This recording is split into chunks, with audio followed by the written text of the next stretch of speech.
Այս տուգաթերթերը լրացնելով մանկաբույժները կարող են հսկել երեխայի առողջ զարգացումը նախապես պարզելով խնդիրը։ Կան տարբեր գործիքներ, բայց Swig թեստերը ավելի արդիական են, նշում է բժիշկը։ Դրանց փորձարարական կիրառումը արդեն դրական արդյունք է տվել։ Այս ծրագիրը ներդրվեց Հայաստանի 3 մանկական առաջնային օղակի հաստատություններում եւ դրանով արդեն ստուգվել են մի քանի 100 երեխաներ։ Այս գործիքի կիրառումը համեմատվել է նախորդ եղանակի հետ եւ տեսել ենք որոշակի տարբերություն։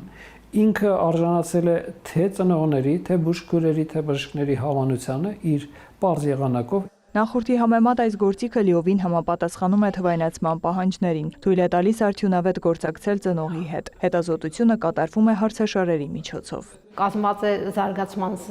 նշաձողերից վարքային խնդիրներ հայտնաբերելու 16-36 ամսական, նաև աուտիզմի ռիսկը հայտնաբերելու համար եւ նաև ունի հատված ընտանեկան ստրեսը, կոնֆլիկտները, ծխելը, որը նաև նույնպես անդրադառնում է երեխայի զարգացման վրա։ Նաև մեկ շատ կարևոր հատված ունի, որ փոքր տարիքում նաև միտված է հայտնաբերել հետծննդաբերական դեպրեսիաները, որոնք մոտավորապես 10% են կազմում ամբողջ աշխարհում եւ բաց են թողնվում, քանի որ այսպիսի հարցաշարեր չի օգտագործվել մինչ հիմա Հայաստանում։ Գործիքի ներդրման հարցում աշխատել են Լոս Անջելեսի հայ բժիշկների հետ, կիրառվել է նրանց փորձը։ Շատ կարևոր ծրագիր է, որ վաղուց մենք կգործածենք արդեն Միացյալ Նահանգներում մեջ։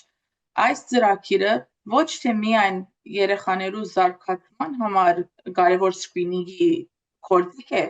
այլ նաև հարցումներ կան, որ ծնողներուն եւ բժիշկներուն օգտակար կլան բոլոր ընտանեկան սոցիալական եւ հուզական ամեն գիտությունները իմանալու եւ օգտակար գտնվելու նրանց։ Ընդգծում են ցածր քաշով եւ վաղ ծնունդների թվի ավելացում նկատվում է ամբողջ աշխարհում։ Արդյունքում որոշ նորածինների մոտ կարող են լինել զարգացման ռիսկեր։ Ավելի հաճախ հանդիպողներից խոսքի զարգացման հապաղումն է, ուշադրության պակասի գերակտիվության համախտանիշը դպրոցահասակների մոտ։ Փորձարարական ծրագրի արդյունքների վերաբերյալ ներկայացվել է նաեւ զեկույց այն շարունակական դարձնելու նպատակով։ Նարեկ Ոսկանյան, Հովհաննես Քյուրքչյան, լուրեր։